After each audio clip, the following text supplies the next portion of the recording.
Thank you for watching the Housing Oregon YouTube channel. Please like and subscribe. Slide decks from the presenters are going to be available below.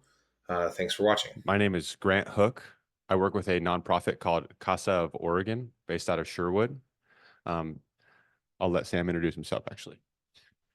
And my name, what?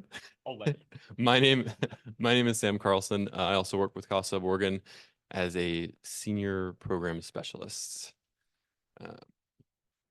All right. Sam and I work in the manufactured housing department of Casa of Oregon, and we work with resident-owned communities. And we're here to tell you about what is a resident-owned community today. Resident-owned communities are what they sound. They're manufactured home parks that the residents band together and purchased a park and then operate it on a long-term basis. These parks operate under ORS Chapter 62, which is the Cooperative Oregon Revised Statute, and also Chapter 90, which is the Residential Landlord-Tenant Law. Can we go to the next slide? Perfect, thank you. So Casa of Oregon is a 501c3 nonprofit. Our primary line of business is developing affordable rental housing. Our primary target audience is farm workers, seniors, and low-income families living in rural areas. We've worked with resident groups since 2008 through the Rock USA model to create these resident-owned communities. So we operate in partnership with a national organization called Rock USA. They kind of pioneered this model. We'll talk about them a little bit more later in the presentation. Go to the next one. Rock USA now.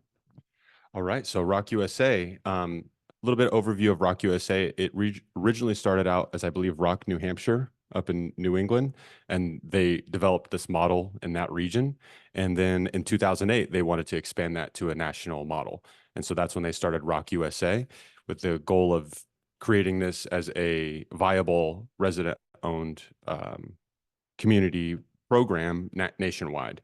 And then as a result of that, they also developed Rock Capital, which is a lender that works specifically with these resident-owned communities, and they know what to look for in financing about what is going to make a successful Rock. And so they're very in tune with their mission. Oh, that's much bigger. Thank you.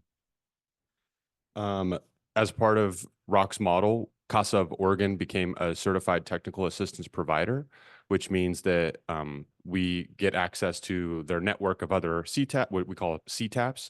And so as a certified technical assistance provider, we get access to other CTAPs and their resources, policies. We have a lot of training, and we even do a Rock convening where we all come together and just share just in a lot of ways, stories, experiences, and challenges that we're all facing across the board, and just networking and trying to develop more resources for the communities. Anything else on Rock? Only other thing on Rock for me is that Rock USA was created in 2008 through a partnership between Capital Impact Partners, New Hampshire Community Loan Fund, and Prosperity Now. So it was an organization that came about kind of through the cooperation of these different organizations that had been involved in cooperative development to some extent, whether it be through like consumer co-ops, worker co-ops. This model very much came out of that space in the economy. Nationwide, Rock is at about 329 communities converted into resident-owned communities. We have 22,704 individual homes and have arranged, what even is this number? $900 million in acquisition financing. I don't use numbers that big usually. And then basically 25 days between each, like every 25 days, a community is converted on average. Rock also developed another organization. It's called the Rock Association, and every member of a resident-owned community automatically is a member of the Rock Association. And then the Rock Association also has a board of directors that come from the Rocks as well, that the communities have the opportunity to elect, and they're regional. So there's one from, I believe, the East, Central, and Western Division. And this Rock Association, their primary function is to do advocacy work. They've gone to the they've gone to the federal legislature and done presentations and just advocated for policy that makes this model more efficient and more accessible to more communities nationwide. Yeah, they were recently able to get $225 million in infrastructure funding called the Price Act. And that's for kind of deferred maintenance within these communities across the country. So yeah, Rock USA and Rock Association are pretty active at the federal level in terms of advocating for resources. You can go to the next one. So this one is about Casa's impact as a certified technical assistance provider. So like I said earlier, Casa's been working since 2008 with this model. Since then, we've converted 27 manufactured dwelling parks over to resident-owned communities. That represents approximately 1,800 households. We have 2 more parks in the pipeline for this year. That represents about 135 households collectively. We evaluate about 10 parks a year for conversion. We can't convert all of those, of course, due to resource limitations, but we have a partnership with OHCS where whenever an owner is intending to sell their park, we'll get into this a little more later as well. But whenever an owner intends to sell their park, they notify OHCS.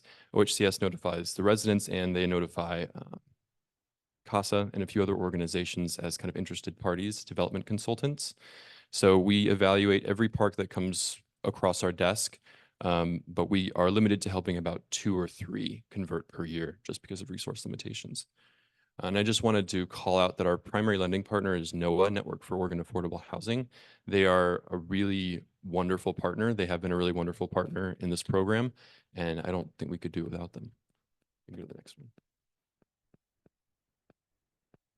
So this slide's about kind of how parks are currently owned, or how parks are owned, like just how most parks are owned. So the vast majority of manufactured dwelling parks are owned by private landowners. Some are owned by sole proprietors, some are owned by corporate interests or private equity firms. That latter group does have more of an interest in maximizing profit off of these residents. So for the past few years, like in this past decade, we've seen a lot of rent increases, site fee increases in parks that are owned by corporate interests and private equity firms. We see a lot of owners really interested in maximizing how much wealth they're extracting from these communities. And that's just kind of putting more of an emphasis on why community ownership is so important, because residents are not going to exploit themselves. Landlords have the right to raise rents, make unilateral decisions. Homeowners have often no say in how their parks are operated. Homeowners in privately owned parks are vulnerable to mass evictions if the property is sold. And many homeowners in privately owned parks, again, are exploited for the owner's personal gain. Go to the next slide. I was thinking about it. This is the kind of a product of being like first in the morning, but we're a little nervous, obviously. So also, we didn't tell you what our roles are. I realize now we're just 2 people who like resident-owned communities, right? So I work with the parks on an ongoing basis after conversion. So my role is called a technical assistance manager. So I help them navigate their cooperative like bylaws, how they should handle community rule violations and reporting processes, fair housing laws, and just to help them develop a system. But the reality is that it's always they're the ones in charge and they're in power. We don't have a stake. We have a stake, obviously, because we want to see them succeed, but it's very much of a guidance role and not as directive. Do you want to talk about your role a little bit?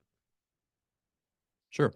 Yeah, I said titles, but titles don't really mean a whole lot. So I work on the pre-development side, on the acquisition side. Our director actually is in the back of the room, Rose. Hi, Rose. Rose is a licensed broker and kind of facilitates the real estate transaction. And I work with Rose to facilitate those conversions. So yeah, I work more on the pre-purchase side, and Grant works on the post-purchase side, doing stewardship work. Okay, so for this slide, we were just going to talk to you a little bit about the structure of how the resident-owned communities are formed. So as Sam mentioned, there's not anybody trying to make a profit off these rents. They're just trying to operate, and they're not, exploiting themselves, as Sam mentioned as well. So the rent becomes stabilized as soon as the parks are converted. Stable doesn't mean never. This is always a big, clip point of clarity that rent is never going up. Of course, costs rise, but it goes at a much, much, much slower rate. And I work with several communities where the rent is, 50% of the market that they're in. Like Bend, for example, would be a great draw in comparison there. The resident board of directors is formed for the day-to-day operations of the park, but the membership has final approval on the operating budget, the board of directors elections, any changes to the community rules or the cooperative bylaws. The qualifications of a cooperative membership are that you get one vote per household as a member. So it's not as if, with 3 people in the home, you're getting 3 votes. You designate a voting person from your household, and then that person will be your voting member on those issues. The home must be owner occupied so that to avoid, landlords taking and then controlling the destiny of the people who are living in the park. And the park is owned collectively by the cooperative, not by the individuals in the space. So the cooperative holds the mortgage and is responsible for paying the bills, taxes, repairs, maintenance. But once purchased, the park must remain as a affordable housing park and cannot be sold with the intention of redevelopment. And then the leases that they are getting in these spaces are 50 to 99-year leases. So it's much more of a stable, what is the word? It's just stable housing so that they're not worried year to year. Is my rent going up? Is this going to still be a manufactured housing park next year? They know that they have some long-term stability at home.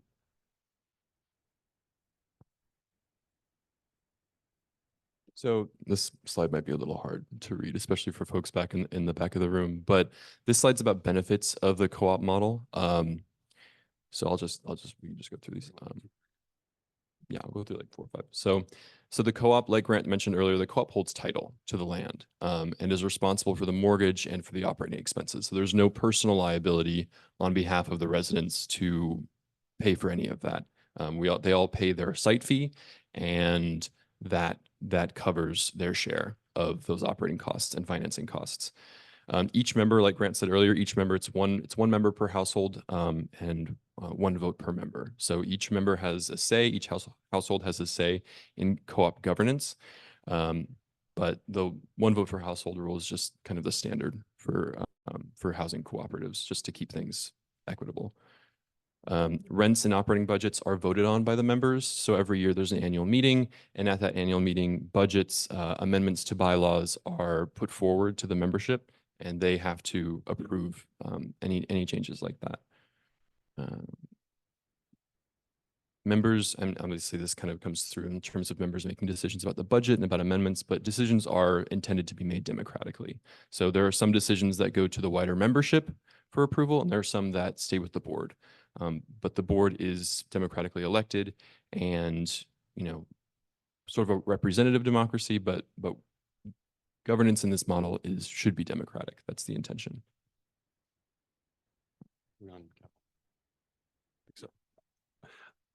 At the point of conversion, the cooperative also sets up a replacement reserve account as mandated by their lender. And so part of their loan money is deposited into this replacement reserve. And then on a monthly basis, they are to add to this replacement reserve. And then after conversion, they also develop a 20-year capital improvements plan. And this capital improvements plan is just for infrastructure projects such as lighting, roads, plumbing. You guys get the idea. Anything that already existed in the park that they need to maintain and upgrade, that's what this replacement reserve goes to. And the community, again, votes to approve this 20-year capital improvements plan. And then every year the park should be taking a look at it and saying, okay, what did we accomplish? And then what do we want to add to our next year or next 20th year is what I'm trying to say. The rules and bylaws are created and agreed to by the membership. With the way that rules are handled is that rule violations are reported to the board and or the property manager. And then the property manager is their guidance of how to handle their rule violations, and they work with them on, their enforcement policy and how to handle disputes within the community.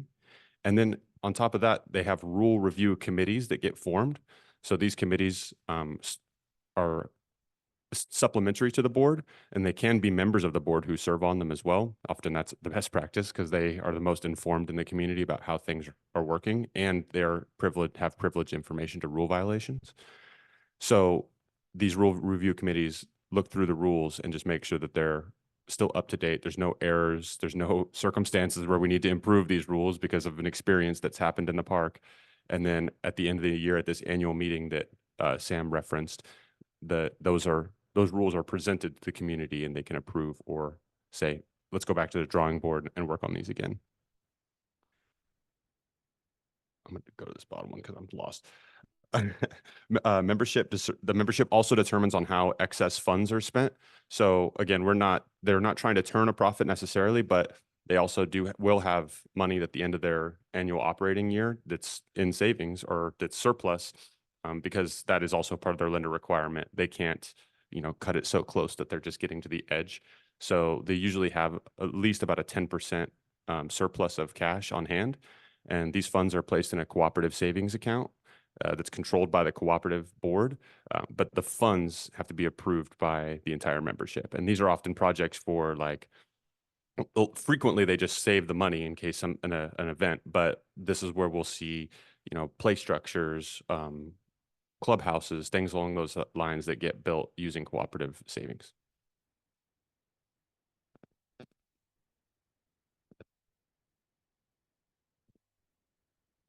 So, and like any model, there's challenges, just like there are benefits. Oh, this is other benefits. There we go. Perfect. So there's disadvantages too. There's challenges too. Democratic governance is very difficult. It is. And especially when, I don't think many of us are used to making decisions democratically in community with our neighbors. It's very challenging, and it can be very stressful. It can put a lot of stress onto people to have to have that level of accountability with their neighbors. So, this model takes a lot of work for the people who are part of it. And residents have to be willing to meet that challenge head on. Residents also, they need to be connected with each other, and they need to be organized, because if residents aren't organized, if they're not in communication, if they're not working together for the betterment of the park, then the park is going to struggle. The co-op is going to struggle. Serving on the board as a volunteer is very demanding. It takes a lot of time, and it puts a lot of stress on these residents. So they just have to be aware of that going into it. Interpersonal tension does happen within the co-op, and it can cause harm to the organization if it's not effectively addressed.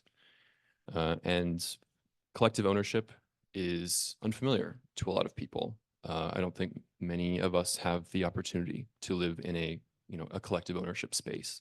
So people's expectations are all over the place as far as what this model has to offer them. So just dealing with that is its own challenge.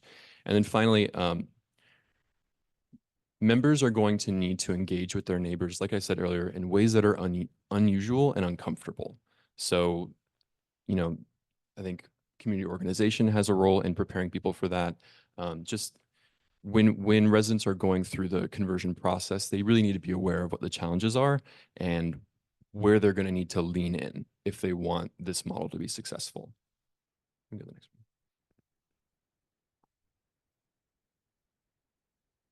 So some other benefits that are not as surface level as obviously preserving the park is that, again, we mentioned it earlier, the park is preserved as an affordable housing project as a condition of the loan, and their cooperative bylaws. This also assists in wealth building amongst the members. Now that their rent is stabilized, they have a little bit more of a stable housing situation, they can turn their eyes elsewhere and build their wealth in their personal life. As we've mentioned, the name of the game really is democratic park control. This is the biggest thing that we're champions of, is making sure that this is a democratic and involved process. And then I have often seen in my experience, homeowners apply the skills that they develop in the park operations and management and apply that to their personal financing, get more involved with their broader community because they have a little bit more of a sense of how these things operate. We use Robert's Rules of Orders and parliamentary procedure in their meeting. And then they have a little bit, especially after serving on the board, they kind of practice what they preach within their community of you got to put that in writing. You got to go through this procedural process to get your concern reviewed the right way. Then they start to understand that that's just what they need to do on a higher level. So they just become more engaged community members. And then the biggest benefit is that they don't have a fear of being displaced, and it establishes their stable housing. Okay. Speaking of rent stabilization, so our national partner, Rock USA, loves data. They love to collect data. And this is a good way that they've implemented some of that data collection and visualization. So in this graph on the left here, again, it may be hard to see for some folks in the room, but this graph is attempting to illustrate the difference in what site fees could be over a 30-year period. So there's the translucent kind of white portion of the chart that is kind of an exponential increase, and that represents privately owned parks, increasing rents at the maximum allowable amount per year, which is 10% in the state of Oregon. So if a private landowner were to do that year after year for 30 years, the increase is unsustainable and untenable for residents. Whereas that's kind of much smaller red section down there represents what a resident-owned manufactured dwelling park would do in terms of increasing their own rents.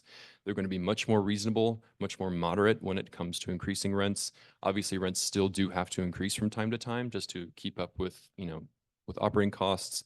But it's when it's in the control of the residents, they're not going to increase rents more than they absolutely have to. That's the point that this graph is trying to get across.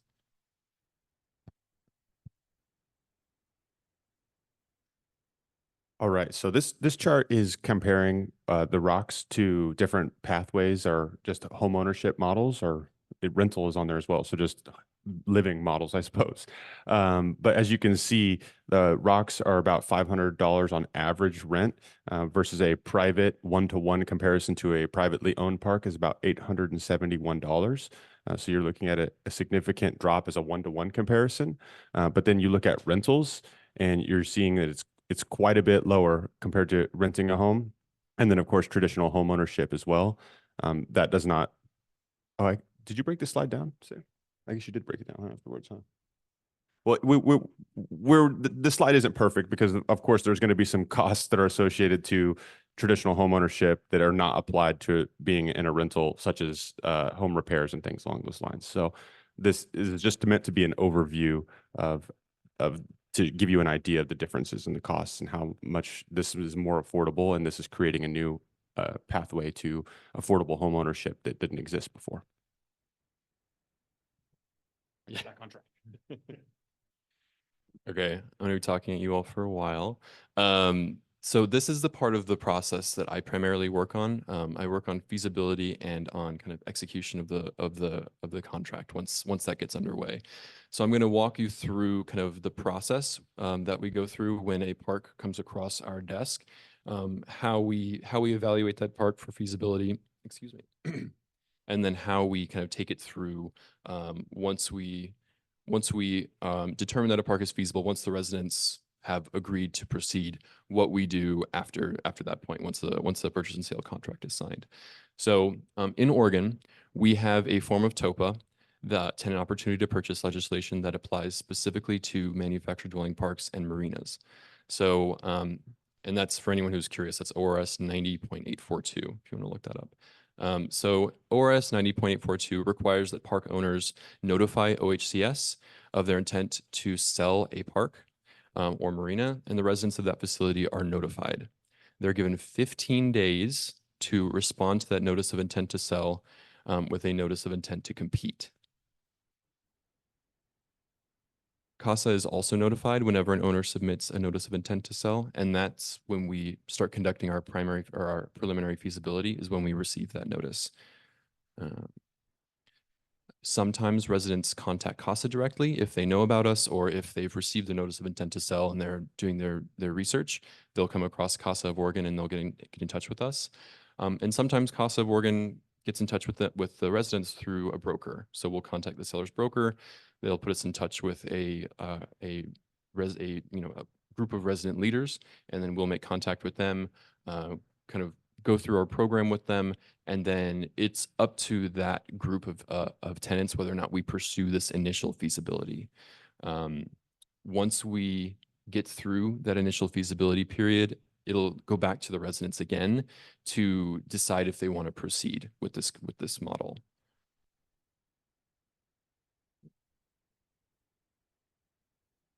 So if a group of residents does decide that they want to proceed, they want to move forward with a purchase of their community, Casa will submit a assignable purchase and sale agreement on the resident's behalf.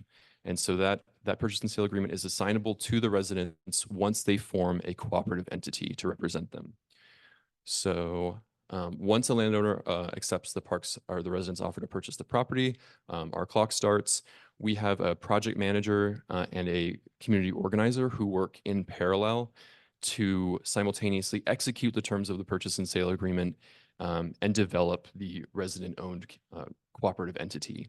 Some of the kind of key milestones along this path include kind of incorporating the cooperative, conducting property inspections, establishing cooperative corporate documents, securing financing, and then holding that final member meeting prior to closing, where we go to the members, all of the residents in the park, and say, you know, this is what we've got so far. This is what the numbers are looking like. This is what the rent increase will be. It's up to you all to make the final decision whether or not we proceed. Yeah.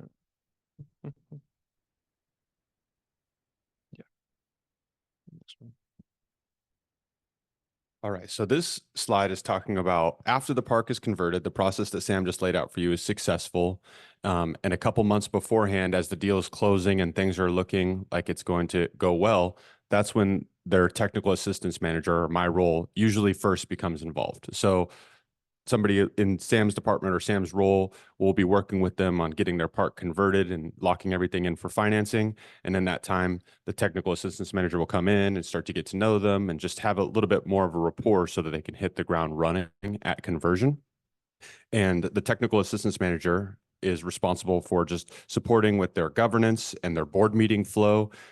Making motions is always kind of a fun process, especially at the beginning. Folks feel a little bit weird about I second, I raise my hand. So just encouraging them, you know, you got to do it the right way. And then it usually just kind of feels natural after a while. But just kind of being that person in the room to guide them along and make sure that encourage them. Yes, you're doing the right thing.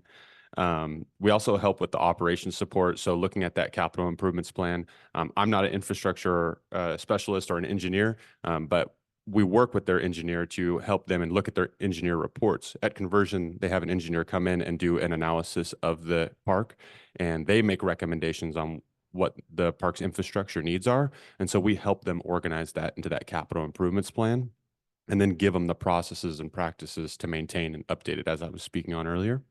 We also help them with their business planning. So talking about goals in their community, making sure that they're reaching out to their community to find out what their goals and their interests and things that they would like to see in the park are to make sure that their community is engaged.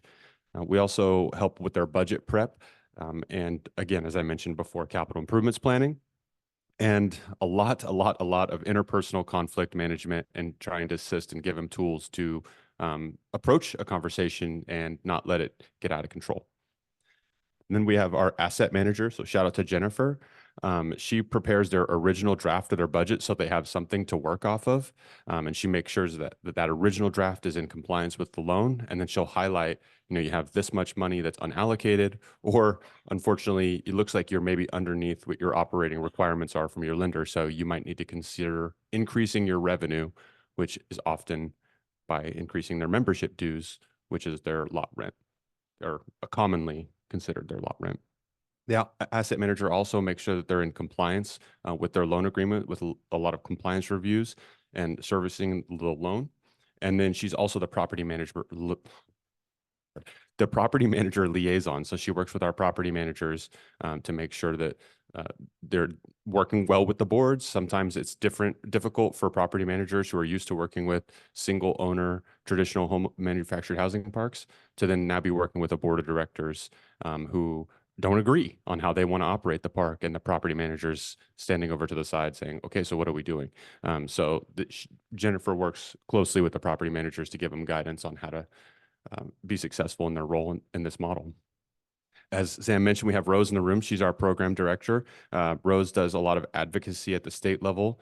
She, of course, supports all of us TA managers when we're having one of those days, and good ones as well, of course. And then she gives us legal support or works with our lawyer and attorney and just helps with the how we apply the cooperative law to our model. Because if you look at Chapter 60 in the ORS, you'll see that it's not necessarily written with a lot of housing in mind. So there is a little bit of gaps that we have to kind of adjust, and that's where we do pull in a lot from Chapter 90. Rose also helps with our language supports, finding translators for some of these communities are bilingual. So just making sure that they're presenting all these materials, bylaws, cooperative rules, making sure that that's available in English and Spanish. And then, of course, acquiring various funding sources and loans and grants. We mentioned Rock Capital and then NOAA as well as our primary lenders. I think Rock Capital is doing one park and NOAA is our primary lender on a lot, and then Banner Bank right now. Oh, am I not on the next slide? Oh, no, I skipped Rock USA here. Can't skip Rock USA. So Rock USA, they do our national advocacy. As I mentioned earlier, that's primarily a function of the Rock Association. They also provide training to me, my role, and even Sam's role on the Rock model. So that's where our training directly comes from. And as part of a CTAP, that's what we receive is the training materials. And we have Julie's role is relationship manager. So we have a direct relationship manager at Rock USA. So if we're not understanding something or need more training, we have somebody directly at Rock USA that we can go to. They also maintain a program called Rocket. And Rocket is actually intended for any resident of the community. So again, they're all members of Rock USA and Rock Association, and they can go on Rocket and take trainings that are specific to board service or just the broader Rock model if they just want to get educated on how it works a little bit more. There's also things on there that are like just personal skills building, like how to handle a difficult conversation or how to manage conflict or just reframing and if somebody's driving by you on the freeway blowing by you, reframing that as to maybe they're an emergency, just skills that we all could be a little bit better at. And then I had something else from Rocket, but it'll come back to me. And then of course with those bylaws, policies, they maintain a library. So almost anything you can think of, fire lanes, parking issues, you can go to Rock USA and they'll say, here's a policy that your board could adopt to get you started or work from. And then we have a network of other TAs who might even have more niche policies that we wanted to find out.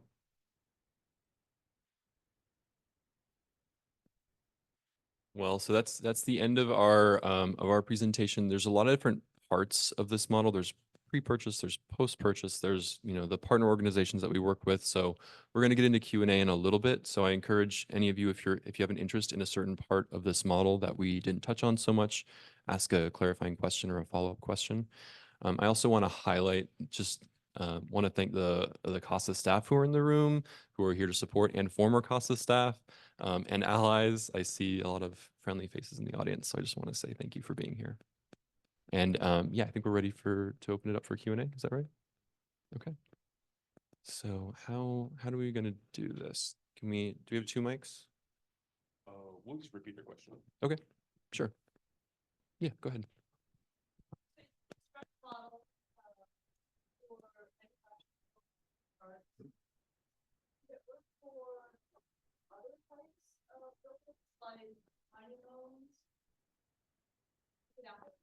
Oh, yes.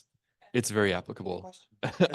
So the question was, we've seen how the model can be applied to manufactured dwelling parks, but can it be applied to other typologies, other housing typologies? And I would say the answer is absolutely. I think we should have way more housing cooperatives, resident-owned housing out there in the market. And this, I mean, it'll take some work, some diligence to, make sure that you're like for manufactured dwelling parks, you have to take into consideration, the fact that the park is collectively owned, but the homes are privately owned. So there's quirks with each typology that you need to work out. But absolutely, this model is applicable to all kinds of typologies. And if you're interested in learning more about some of those, we can there's almost certainly a partner organization that we can connect you with to learn more about that. Oh yeah. Speaking of, we do have we do have someone from Square One Villages in the room, and Square One's down in Eugene. They're a really cool organization that is the only other organization I'm aware of in the state that is working on developing housing cooperatives. And so if you're interested in, they work primarily in different typologies. So I think it's mostly multifamily apartment buildings, but there are maybe some some tiny homes in cooperative ownership. So yeah, if you have an interest in learning more about that, Chaz, would you mind raising your hand just in case anyone wants to? Yeah, thank you, Chaz. Just in case anyone wants to pick your brain later. Either way, yeah, go ahead.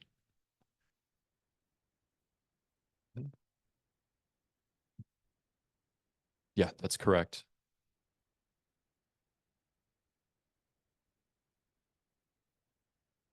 Mhm.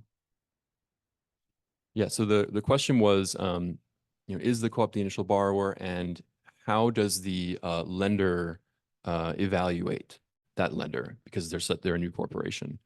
So we have a good working relationship with NOAA.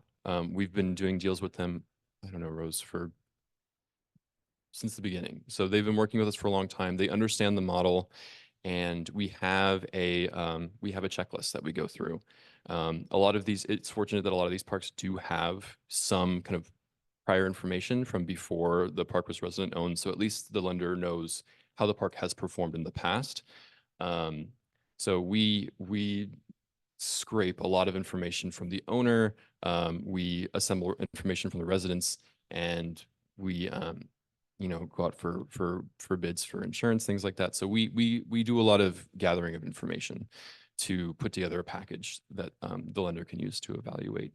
NOAA is pretty kind to us. They allow us a little bit of flexibility, but we work with other lenders too. We've worked with for example, RCAC.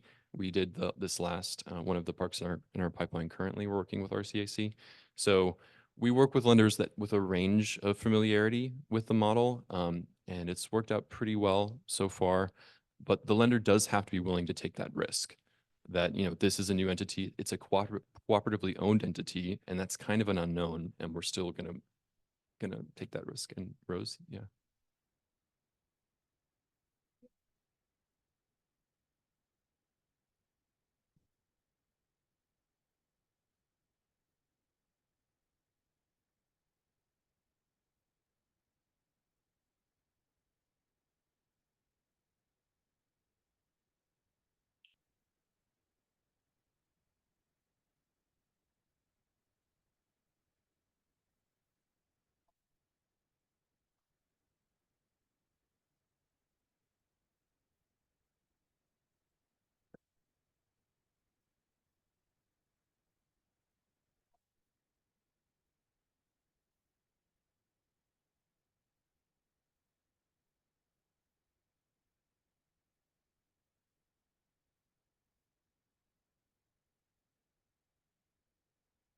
And just to repeat that extra information for any folks on Zoom, Rose just said that in addition to kind of the information that we gather, there's also a team of professionals who are there on an ongoing basis to support the co-op, to support the stewardship of the co-op. So they have a backup team kind of the whole way through.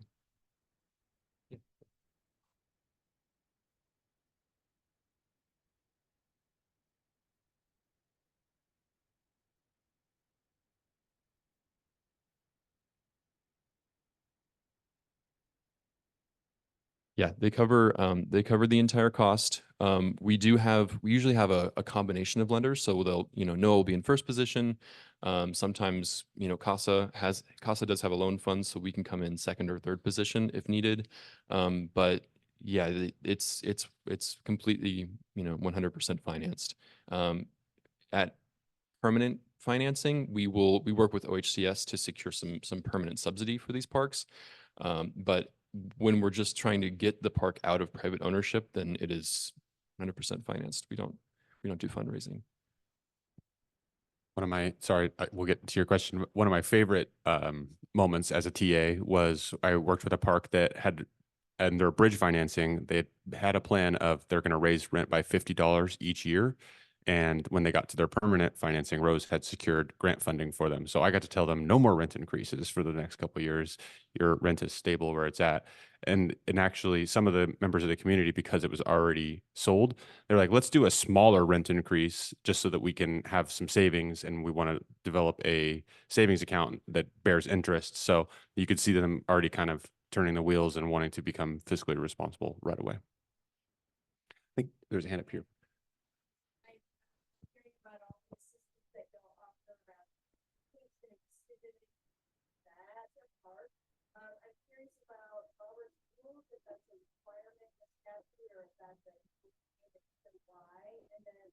What are some of the things that you do to help coach folks around power dynamics, folks getting marginalized in those spaces, and how to really be good, healthy?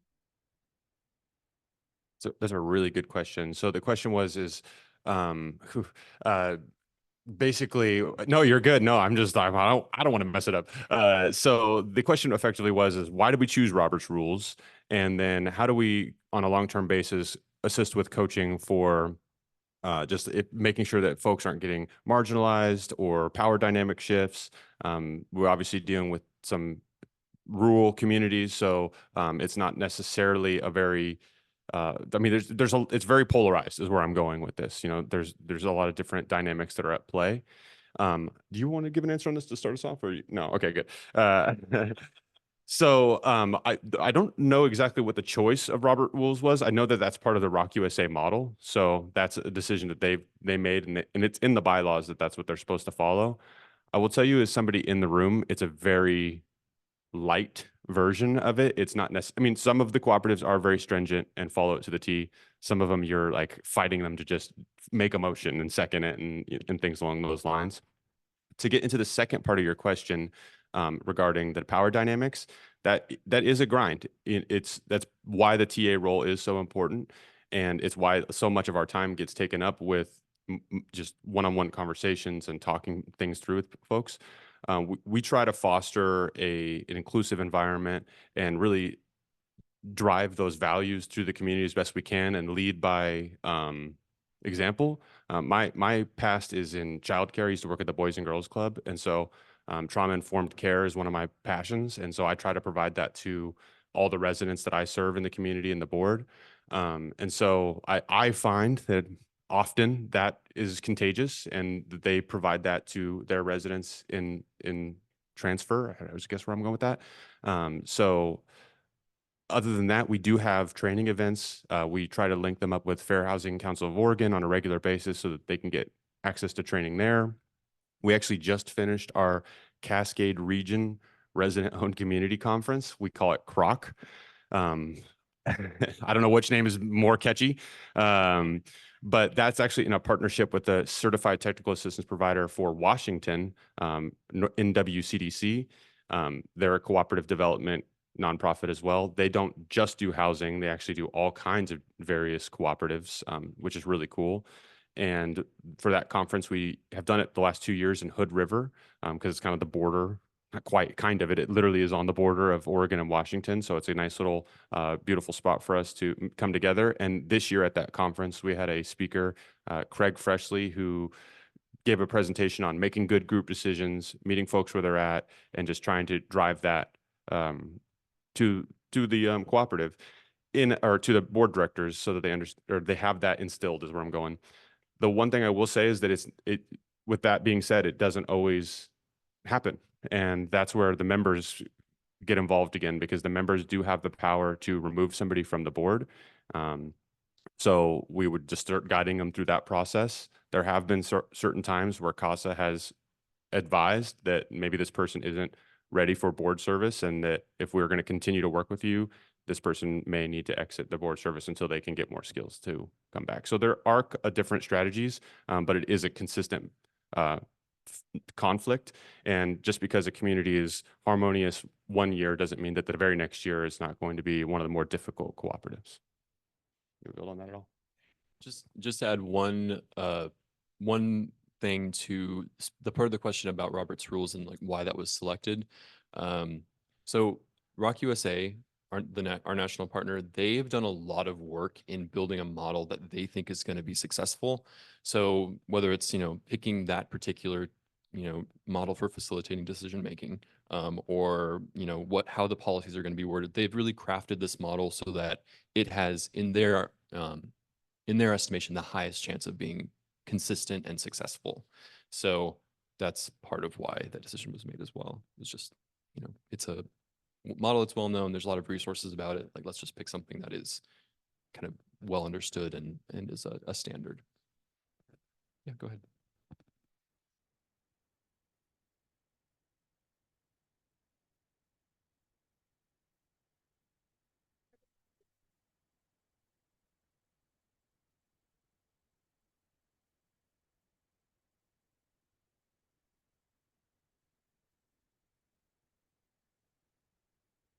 So the question was, I'm sorry,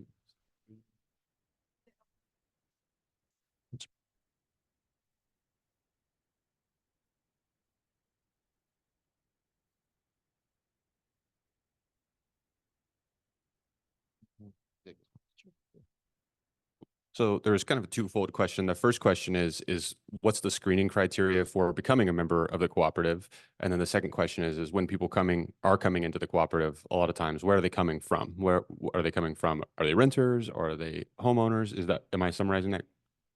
Yeah, kind of. It's probably as close as I'll get, but anyway, so my answer to that question would be that when there is screening criteria, they adopt a policy, and it's just standard kind of within fair housing stuff. So it's, credit score of this, good rental history, references, things along those lines. What we have as a policy set up for them is that their property manager reviews all their applications, gives them a summary report of an application, and then makes a recommendation of whether or not they think that they should approve the application. The board is overwhelmingly compelled to take their property manager's recommendation, and that property manager is always going to follow the fair housing laws. There have been instances in the past where there has been a disagreement, and we've seen property managers resign or like say that they will resign as a result of the board not following their advice. So, like I said, they're very compelled to actually follow through with what is being recommended to them, and they would have to cite a specific reason, and then they would be the entity responsible instead of the property manager for that denial at that point, or approval if it was inverse, which I've also seen somebody who shouldn't have been approved get approved. The second part of the question is like, kind of where are people coming from in their home ownership journey up until this point is very dynamic. A lot of these parks are they're pretty appealing to live in because the rent stabilized. And so I would say that most of them are often at capacity, but when they do open up, a lot of people come from all over. I have members who are residents who one of them was in a domestic violence relationship, and this was an opportunity for them to get out of that situation. Some of them are renters, and this is their first time they've bought a home. And some of them have lived in the park for years and years and years, and remember way back when Jim owned the park and used to come out and have a holiday party and things along those lines, and they tell the stories. A lot of families who are coming into the park as well. And getting out of, I've just recently saw an application where the person was saying that they just really want to move out to the country instead of living in the city. So I would say that there's all kinds of walks of life that people come from.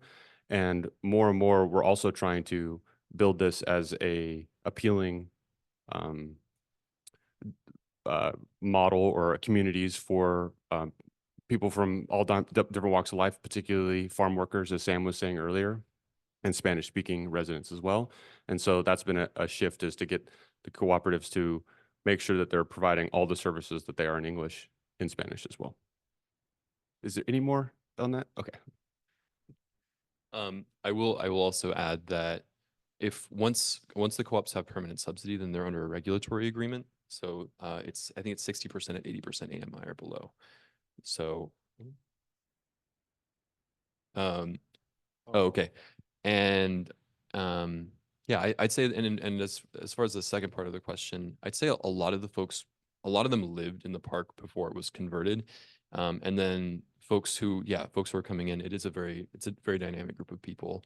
But mostly folks who like were in the manufactured homeownership space before, and they're just kind of looking for a place that is where the rents are relatively low. And I think also that resident-owned communities as a brand, I guess, is becoming more well-known amongst folks who are familiar with manufactured dwelling parks.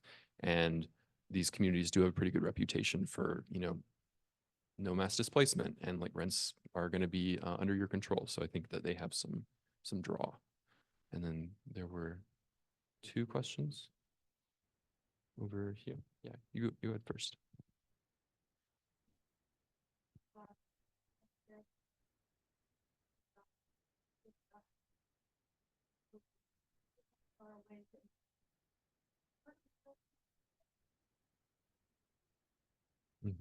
It's a good question. I would say if we're talking about housing, a good place to start would be a tenants union or a tenants association.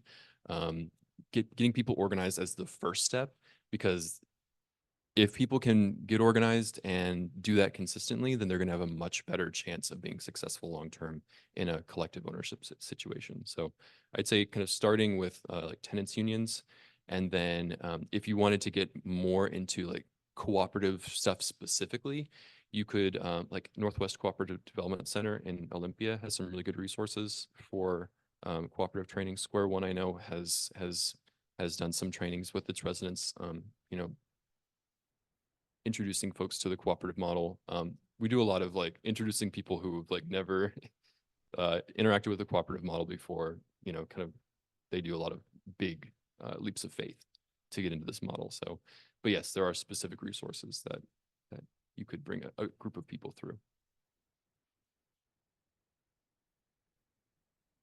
In our communities, not so much.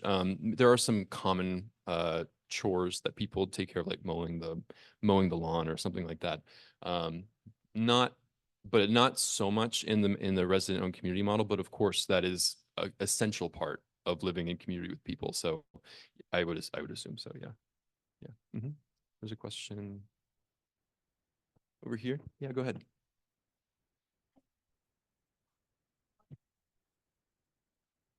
Yes, that's a great prompting and a great question. Yeah. The question was, could this model work with community land trusts? And I would say enthusiastically, yes. Community land trusts are a excellent, partner organization for any kind of housing cooperative, because of their ability to, not only bring more affordability to the housing, but also to protect that land or that cooperative from demutualizing in the future. That community land trust can act as a backstop for that resident-owned cooperative, and to, kind of increase its probability of success long term. They can be there to provide, stewardship support. They can be there to, they can be a very valuable partner. So I would say yes. I would say that would be a great synergy. Yeah. Does everyone in the community hold it as an F1 or just the majority? It's just the majority. So we like to see at least 60% of the residents to vote to proceed. But we would like to see as many as possible agree to move forward. But it is a majority decision. Yeah, go ahead. One thing we will say is that at conversion is the only time when people can just opt out. So if they are not interested in being a part of the resident-owned community, they can be a non-member. And then after conversion, part of living in the park is becoming a member. And the non-members usually have a renter or non-member rent. And so they're often incentivized to join the cooperative because it's much cheaper. So the only other time would be is if they had done something so detrimental to the operation of the park, but not detrimental enough to be evicted, that they may revoke their membership and get their membership fee back and then be considered a non-member. Change 3 to 5 things that would lead 10 evaluations to more conversion. That's a loaded question. I can partially answer. I probably would defer to Rose, actually, just because she's in a position of kind of seeing this program from like a higher level. Definitely more preservation funding. So I believe for this next year, is it 10 million, Rose, that we have for the next? Yeah, so we have 10 million for this next year for park preservation. That comes out to about 2 new acquisitions and then, 2 to 3 refinances or like conversions to permanent financing. So it's a lot of money, but it's also not a lot of money. It doesn't go terribly far. So more preservation funding would be a big one, specifically for manufactured dwelling parks. That's the biggest one. Yeah, sure. Yeah. More Um, funding, more funding. That would be an important one. Rose, what would you say?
I think, Noah is a really good, lending partner who really evaluates these parts very carefully to make sure that they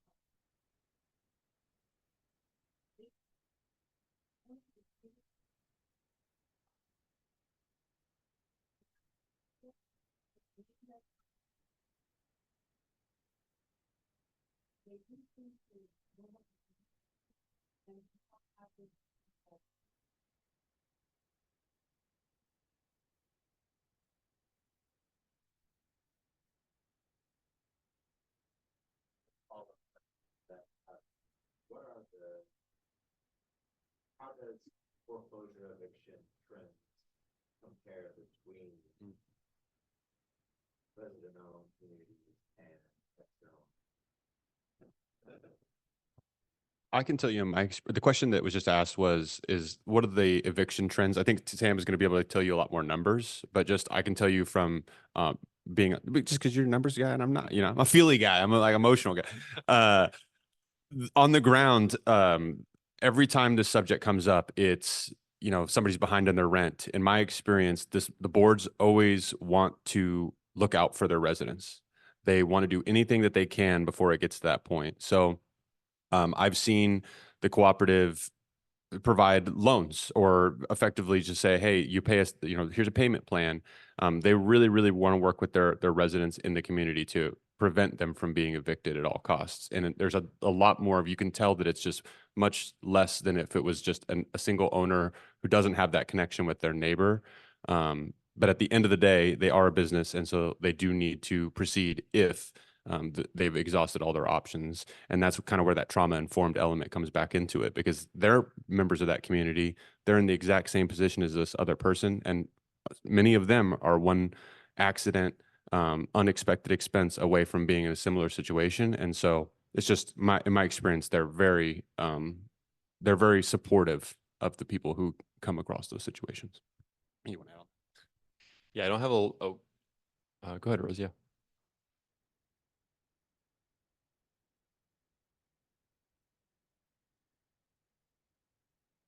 Hmm.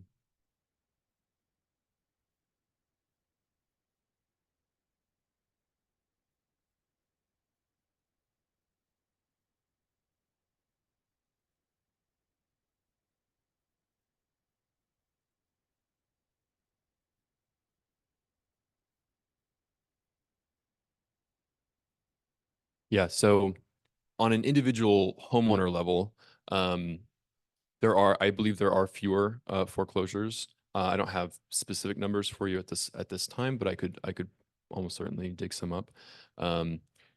Primarily because I think what Grant was saying, that the board is much more willing to work with their neighbors, especially when they're in similar situations themselves. Although, like Grant said, it is a business and it does have to operate like a business, if their bottom line is being threatened. And that applies for foreclosures, just in terms of like lower space rents. They have more resources to put towards their home loan, and in terms of evictions. And then, like Rose was saying, it's all foreclosure rates for parks collectively is also it's very low. That's been a key part of this model, is how much support there is for these parks, because we really don't want to see any of them close. So like, yeah, there haven't been any, no foreclosures. There have been a few co-ops around the country that are no longer co-ops for various reasons, because the model can't have a 100% success rate, but it's relatively low. I think once people are in a collective ownership situation, they're going to work really hard to try to preserve that. Yeah. Go ahead. And then just another thing to add to the adverse aspect of what I was talking about. A lot of times people who are behind on the rent, they'll say things, they'll just be feeling like they're letting their community. It's more connected. They're a part of this and they don't want to be the part of it that's not making it successful. So I think that they often are extra motivated to get back caught up, and especially when somebody gives them that helping hand and reaches out to them as well. Great question. Who's in the white?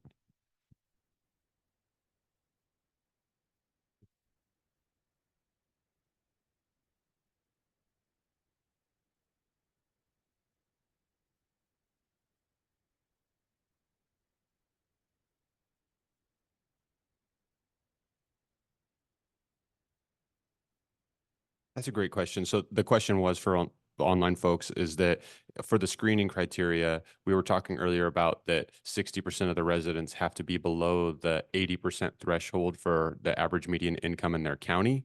And what does that look like? And on the ground, most often the communities are well below that threshold. I've actually not worked with a community directly that has to, monitor it so closely that, the next person might push us over the threshold. Again, if they're under the threshold, they can sell it to, it's an open market, to your point. We have talked about it as it creeps closer. I often tell my parks that you should pretend that it's 50%. And that way you're never going to get in the situation where you jump over the top. If that was a situation, I encourage the park and the board that they should be notifying members well in advance that they're at this threshold. So if you choose to sell your home now, that it would be restricted to who they are able to sell the home to. And that is part of the lease agreement and the bylaws. So they can enforce it, but as long as they do their due diligence of notifying the members that they're at that threshold. And other than that 60% at 80, and there's also a requirement in their bylaws that they market to low income buyers, that they do affirmative marketing for low income buyers. But other than those things, there aren't any covenants on any individual homes, and homeowners are able to kind of sell their homes to whomever, as long as they are co-op approved, as long as that person is co-op approved and screened. This is not necessarily touching on that question, but we've been talking a lot about bylaws today, and we've mentioned a couple times property management. And I would love to tell you all about our primary property manager for most of these parks is a property management firm called Cooperative Management Inc. And I would invite you to go to their website, and you can actually scroll through some of their parks, and the bylaws are available right there on their website. So if you're curious about what some of these documents look like, that's a good way to access it, and then learn a little bit more about Cooperative Management Inc., which is run by Tammy Kaufman, and she also is the volunteer mayor of Gold Beach, Oregon. So we have a great partner in Tammy, and they're trying to grow their business right now and take on more parks, which we're very excited about, because as I was mentioning earlier, a lot of these property managers don't know what to do with the boards and board management. But of course, Tammy, in her role as mayor, is very well equipped for legislative debates and getting to a group decision. I think we're running out of time, but is there any last questions before we end? Going to you, Sam. All right. Well, thank you all for being here. Thank you for your questions. We're gonna stick around for a little bit afterwards if you have, some niche stuff that you want to get into. But again, thank you all so much for being here and have a good rest of your day. We did it.